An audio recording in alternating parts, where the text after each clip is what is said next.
La course est lancée pour découvrir comment le coronavirus est passé des animaux aux humains. La BBC s'intéresse à la manière dont les scientifiques tentent de remonter à la source de l'épidémie. Quelque part en Chine, une chauve-souris vole dans le ciel, laissant une trace de coronavirus dans ses excréments, qui tombent au sol, dans la forêt. Un animal sauvage, peut-être un pangolin qui renifle les insectes sur les feuilles, absorbe les excréments contaminés. Le nouveau virus circule dans la faune sauvage. Un animal infecté est finalement capturé, et une personne attrape la maladie d'une manière ou d'une autre, puis la transmet aux travailleurs d'un marché aux animaux sauvages.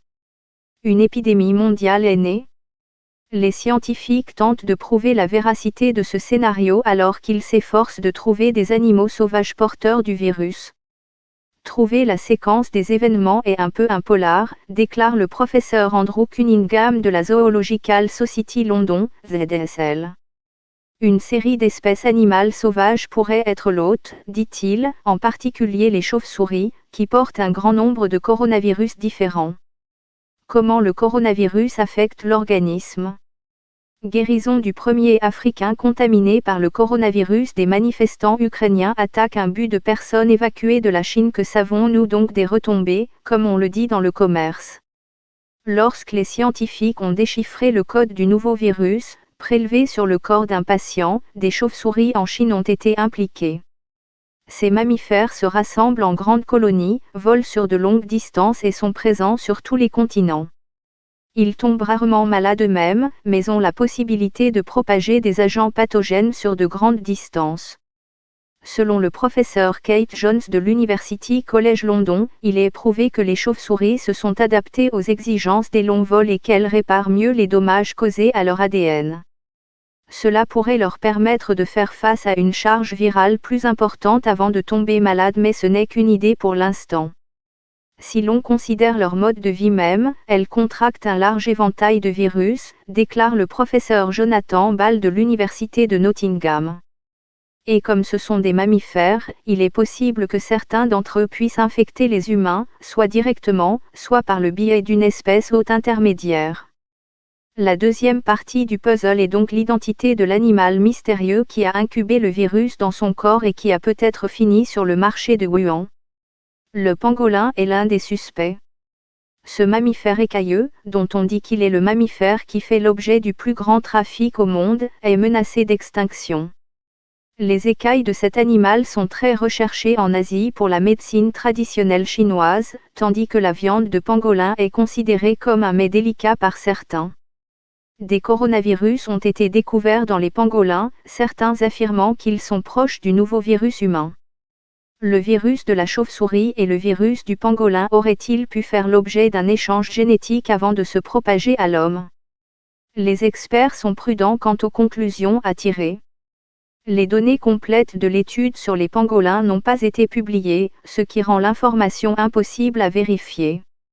Selon le professeur Cunningham, la provenance et le nombre de pangolins examinés dans le cadre de cette recherche sont particulièrement importants.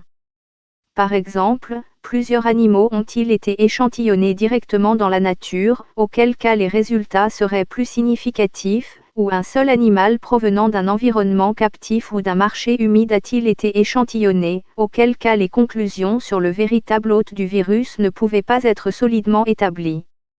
Les pangolins et d'autres espèces sauvages, y compris diverses espèces de chauves-souris, sont souvent vendus sur les marchés d'espèces vivantes, dit-il, ce qui permet au virus de passer d'une espèce à l'autre. Les marchés d'espèces vivantes créent donc des conditions idéales pour la propagation des agents pathogènes d'une espèce à l'autre, y compris à l'homme.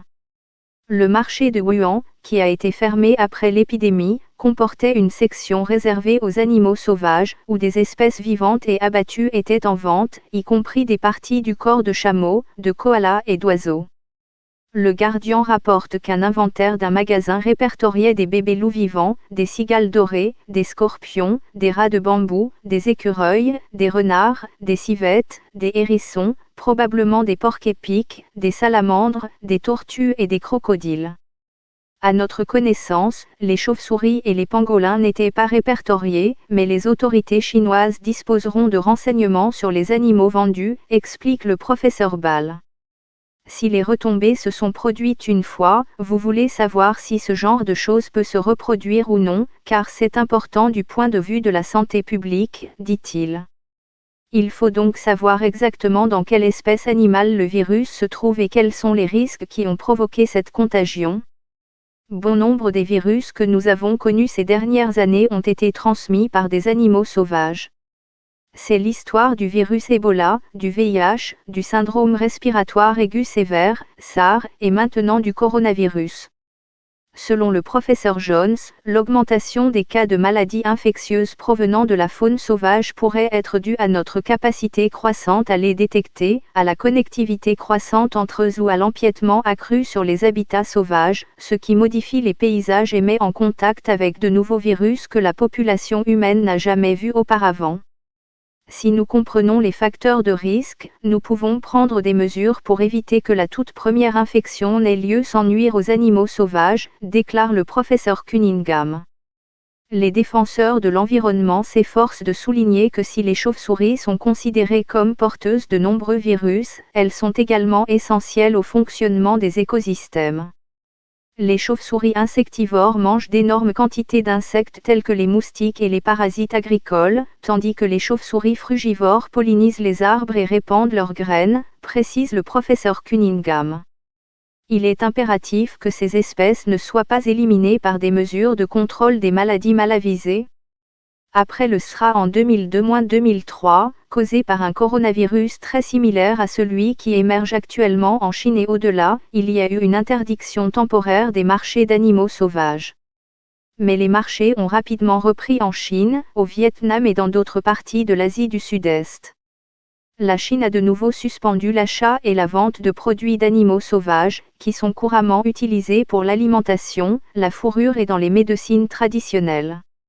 Bien que nous ne sachions et peut-être jamais exactement comment et où la maladie responsable de nombreux décès a fait le saut chez l'homme, le professeur Diana Bell de l'Université d'East Anglia affirme que nous pouvons empêcher une autre tempête. Nous rassemblons des animaux de différents pays, de différents habitats, de différents modes de vie en termes d'animaux aquatiques, d'animaux arboricoles, etc.